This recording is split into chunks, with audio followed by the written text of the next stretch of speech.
Welcome to our channel. Today we how to restore AdSense earnings with Google PageSpeed Insights step by step clearly.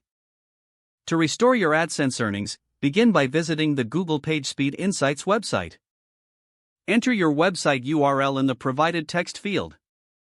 Click the Analyze button to run the performance test. Review the performance score generated by the analysis. Focus on the metrics affecting your site speed and usability. Identify any suggestions. Start with improving the loading time of your website. Reduce large image sizes by compressing them without losing quality. Minimize JavaScript and CSS files to enhance loading speed. Use browser caching to store frequently accessed resources locally. Remove any unnecessary plugins that may slow down your site. Implement lazy loading for images and videos to defer loading until they are needed. Consider using a content delivery network to speed up content delivery to users. Ensure your website is mobile-friendly as this affects user experience and AdSense earnings. Check for server response time and optimize your hosting plan if necessary. Once all optimizations have been made, rerun the PageSpeed Insights analysis.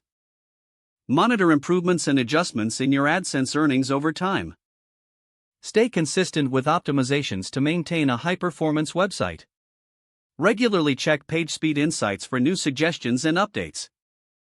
If the page does not load, refresh the browser or try again in a private or incognito window. Make sure you are using the correct email address, then retype it carefully to avoid small typos. If your password is not accepted, use the reset option and create a new strong password you can remember. Check your spam folder for verification or security emails, then complete any requested confirmation steps. Enable two-factor authentication if available to improve account security and reduce unauthorized access risk. After signing in, review your profile details so your contact information and settings are accurate and current. If you see an error message, note it down and try again after restarting your device and internet connection. Log out when you finish, especially on shared devices, to keep your account and payment information secure. If the page does not load, refresh the browser or try again in a private or incognito window. Don't forget to like this video and subscribe to our channel for more step-by-step tech guides.